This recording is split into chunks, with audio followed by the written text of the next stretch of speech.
Hello, everybody. Today, I wanted to sit down and take some time and truly introduce myself. I know if I'm on somebody's channel who's giving me advice, especially spiritual advice or something that's about my life or life changing decisions, I want to know who this person is, what they're all about, and why I should listen to them. So, I want to take time and actually fill you guys in some about my journey, starting from childhood all the way to the present. And in the future, I want to make even more detailed videos about some things that I'm going to hit on today. But I wanted to let you guys in a little bit on who I am, how my journey began, and how long ago, and all that jazz. So, without talking about that, let's just dig right in, right? So, I'm Brandy. I've introduced myself in other videos already. I came over from Instagram, where I had a page which lets you get to know me a little bit more there too. But me as a person, I was born in the Pacific Northwest, and around the age of 6, I moved to the East Coast to live with some family there. And 2 years later, came back to the Pacific Northwest, and this is where I have been since then. I have always known that I was different, special, more in tune with things that other people aren't or weren't. And I kept it to myself. I knew that I had some type of anxiety because at the age of like 7, I was diagnosed with anxiety.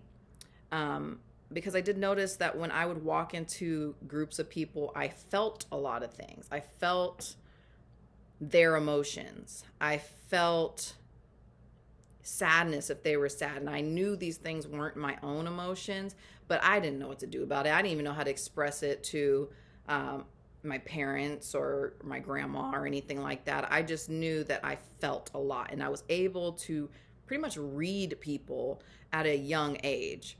So I was pretty quiet in most social settings until I would get to really know a person or know a group of people. And then, I was more extroverted. But I definitely was an observer, and I still am an observer, and tend to really just try to get to know people. I don't know, but non-verbally try to get to know people. I read them. I just can't help it. Like, it's just what I do. So I knew I was an empath, and that's what the title of that is, when you can feel other people's emotions and what they've been going through. And so I knew I had this thing. I didn't call it a gift at that point, because at that point, as a child, it felt more like a burden, because it would give me these panic attacks and these ebbs and flows of emotion, right? Well, once I was about 8 years old or so, once I came back to the Pacific Northwest, I kind of put all that stuff on the back burner. But I noticed that I would always be attracted to watching shows about like ghost investigations, child psychics, psychic mediums, like always that kind of stuff I've always been drawn to. I remember when search engines first came out for the internet, that was one of the main things I would look up, is stuff like that. And I would look up like indigo children, which I didn't even know what it was, but I was like, I think I'm one of those. Like, what is this? And da da da. So, and indigo children are light workers that have been placed on the earth to help with this spiritual awakening of the world. And I'll go into that in another video too. But I was really focused on these key things. And I'd also, growing up, had a lot of paranormal, supernatural type experiences. But again, it wasn't something that I talked about a whole lot. As somebody who was growing up in the church, especially when I lived on the East Coast with my family there, my grandma took me to church every Sunday. We were heavily, heavily involved in the Baptist church. It's long line in our family. And I learned a lot morally, and it set some really good foundations for me. So I want to make sure I say that. And I also want to say, even though I have stepped back from religion itself, I have been going to church and was going to church with my grandma every Sunday up until the pandemic began. And when was it now? 2020? We're 2 years in. Yeah. But I was still going every Sunday. I didn't necessarily agree with everything that was being said, but I could always get a message and a lesson out of it. And I want you all to know too that I am not here to judge, to say anybody's religious beliefs are right or wrong, or any path that you and your family have taken or traditions or anything like that. I'm just letting you know my experience and how it has affected my journey and the way I navigate through life. So please, please, please, anything that I say about, stepping back from the church, that's my own personal experience. So do with that as you will. But it was super beneficial and still is super beneficial that I had that foundation of learning like the 10 Commandments and things like that. It really set the precedence of empathy for me. And being an empath, that was very powerful for me. However, a lot of the things that I also heard about witches, magic, and tarot cards, oracle cards, or anything like that we know coming from the Baptist background is frowned upon. Like, we do not talk about psychics, mediums. We do not talk about the dead, things like that. It's either heaven or hell. That's it. There's no in between. We don't talk about ghosts or anything like that. Well, from my personal experience of the things I was experiencing around me, the dreams I would have, the paranormal experiences, it was very conflicting for me because I knew I wasn't supposed to be talking about these things or contemplating these why ideas of why is this bad? Why is you trust and you walk in faith, and that's that. Well, I've always been a person who asks why? Why?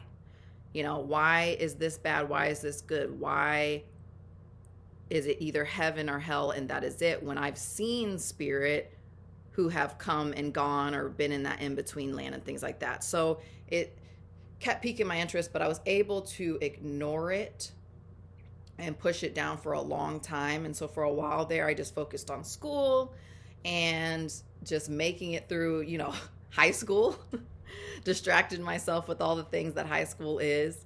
And it wasn't until I got into my profession, which I do work in law enforcement. I was working as in corrections because I really wanted to do more of that social worker aspect.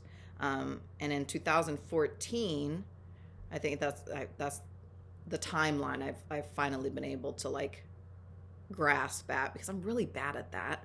But about 8 years ago, 2014, one of my dear friends and coworkers was talking again about crystals and mediumship and psychic and stuff like that. And we'd been having conversations, and I just was feeling really, really out of alignment and kind of just at this crossroads. It felt like I was at a crossroads of what am I doing? I knew I was happy with helping people and doing what I was doing in my career, but something was missing. And I know other people can relate to that. Something was missing. And so she was able to talk me into going with her to a crystal metaphysical store. And luckily in the Pacific Northwest, you can come across those pretty easily. And we went to the store, and immediately the owner walked up to me and started reading me to filth. And it was the best thing to happen to me. It was so reaffirming. It was so empowering. And right then and there, this man gave me tools to help me combat taking on all the emotions of others. Because that was what was really weighing on me. Being in corrections and you're helping people through the hardest time in their life or lives, when you're dealing with families and things like that, I was taking on all of their emotions and just wholeheartedly giving everything. And I was depleted and I didn't know what to do about it. So walking to that crystal store, this owner took time and said, no, you're not leaving here until you are grounded, because like, girl, like like you have these psychic abilities, this mediumship, this, you're an empath. I got to at least give you some of the basic tools so you don't fall apart. So simple things as like when you're talking to somebody as an empath and you're having a heart to heart, not standing straight on with them, because then you're opening yourself to their energy, but like pivoting yourself, or putting like a book or something between you to be a barrier so you're not taking on their energy and soaking it all in. That was like the number one thing that he said. I was like, oh, I could start doing that immediately. That's not scary. That's not too woo woo, if you will. That's not gonna send me to hell, because at that point I was still very weary of doing the wrong thing and making the wrong choices and going astray. So just that advice right there was amazing. And I was there, I want to say we were there for like a good 30 minutes. Like I had to sit down because I was so dizzy. And any of you who have ever been in a metaphysical store and have been out of alignment or not balanced, not grounded, when you walk into a store like that with all of that energy, you will feel like you have vertigo, like dizzy, have a hard time focusing. You could feel very heavy, but you can physically feel it. And I definitely was like overwhelmed. Oh my gosh.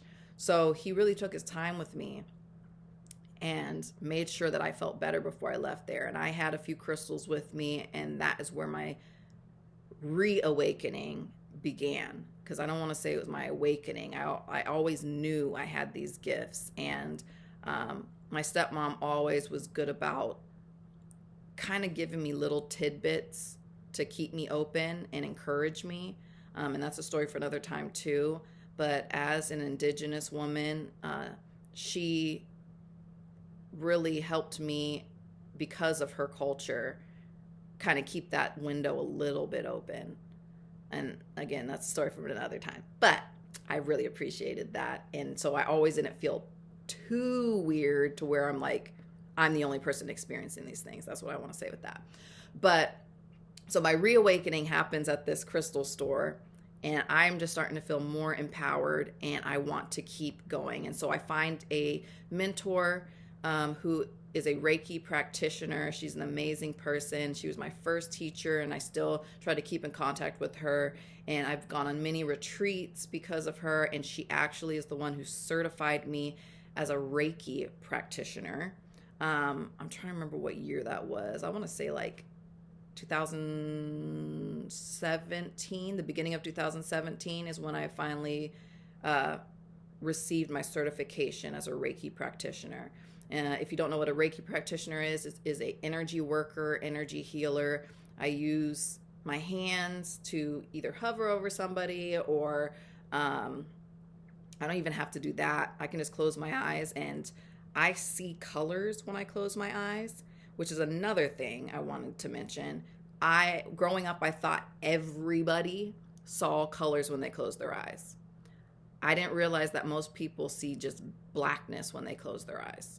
When I close my eyes, I will see bright colors too. I can make out different shapes and stuff. And so as a kid, I used to lay there when it was time to go to bed and close my eyes and just kind of play with the colors, or be like, ooh, what am I going to see? And and just go off into this little land. But then as I got fearful of it, that kind of ebbed and flowed in and out of my life. But I learned through getting certified as a practitioner how those colors actually associated with different feelings, different chakra points, different shapes that I would see could and did represent different spirits and entities. And I started using that part of my gift, those third eye visuals that were being given to me, to help interpret things and relay information to other people, and to also help myself as well. It helped me to be able to see auras, so I can stare at somebody and I can see their auric field, their energy field going around them, and I can see what color it is. So I was starting to see all these things, and actually met a community of people who could do the same things and embraced it. Meanwhile, like I said, still going to church and still feeling a little weird about, do I say anything about this to my family or do I keep it to myself? And quite honestly, I did keep it to myself up until the last few years. It was like for me coming out into the open with something that's really frowned on. So I kept it to just the people I was doing readings for, or people that I already knew to be more open-minded. But now I'm just like, you know what? As I fully accepted my gifts from God, because they are from God, I am like shouting it to the world, and I want you all to be able to do the same thing too, because everything that I do with these gifts, I am trying my hardest to make it be something that is good for humans and animals and the world itself. So that's my little like coming out with all of this. So I got certified in 2014 as a Reiki practitioner, and then from there continued to go on retreats and whatnot, and just really build my confidence. And I still am working on that, to be honest. And then I got a channeler certification from another amazing teacher who is a medium and psychic. She specializes in mediumship.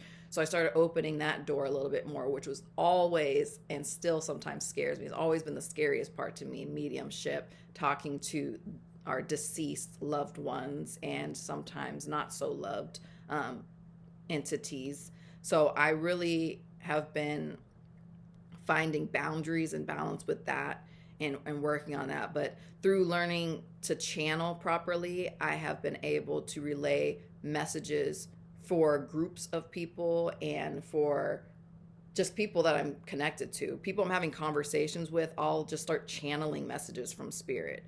And I know I'm channeling because my ear will ring, and that's something that's always come to me. So even as I'm making this video right now, my ear has been ringing majority of the time, which can get pretty distracting, but it's also my confirmation that I'm doing the right thing and that spirit's surrounding me and blessing this and saying like, yes, you're going, in the right direction. So I use that as a tool as well, that literally ear ringing. It feels like a radio frequency, and like the radio frequency has changed and I can hear it.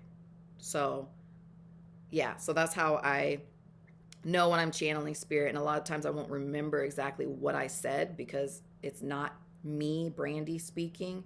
It's them speaking to me and I'm letting it come out. So I think I got my channeling certification in was that 2018 or 2000? I think it was 2019 I got that channeling certification. I have my certificates at home. And I can show those eventually one day too. It's in my spirit room, which I have a whole room dedicated to my practice, where I have my altars set up that we'll talk about in one of these videos, where I do my rituals, where I do my readings, where I actually, before the pandemic, and I've only had one person come since the pandemic began, but where I actually do energy readings and psychic intuitive channeling readings for people in person. I have my little massage table I lay out, and you can relax and just be present with me and spirit, and it's been really cool. And I do oracle readings as well, and so I've been doing that via Zoom now, which I can connect just as easy, but we all know there's nothing like being in person. So I do have a whole room that's dedicated to that. And yeah, that's my whole journey thus far, and now I've really been trying to get my message out to the masses. Therefore, that's why I'm on YouTube.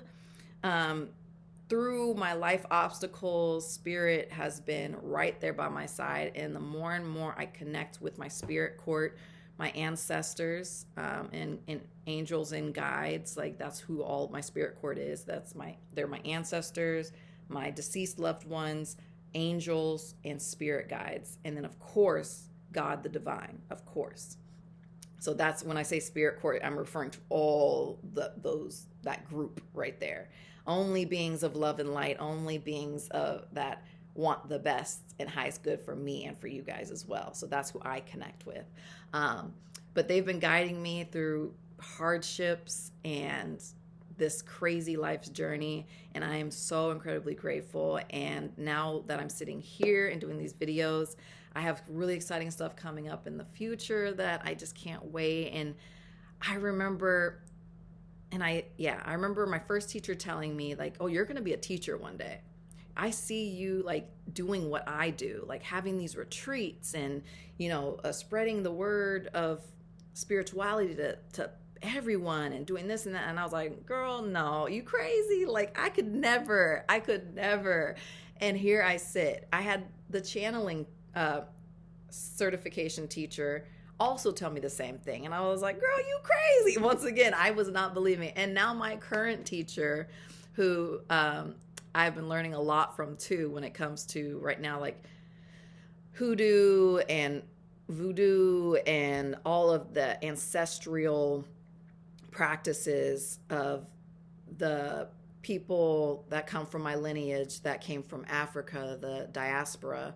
I'm really leaning into that part of my heritage and making those connections. And she has told me the same thing. And so I'm like, you know what? I really got to listen and I need to do what I'm supposed to do. And I am doing it. So with that being said, I do have a retreat that I'm in the works of planning for this year. And I want to do classes and I want to do all these things and I want to express all this stuff that I've learned more in depth and just learn more. Like I'm learning and that never ends. And I'm just really excited about it. And I want everyone to know that none of this has to be scary and none of this has to compromise any of your fundamental beliefs. Because for me, yes, some of my views have changed, but my fundamental beliefs have not. Even though I have stepped out of the box of religion, I still have the same, I don't know how to say it, but the same motivations in life. I still, if anything, actually, I feel more connected to God than I ever have. I feel more connected to Jesus than I ever did. Just going to church every week and kind of just faking the funk, to be honest.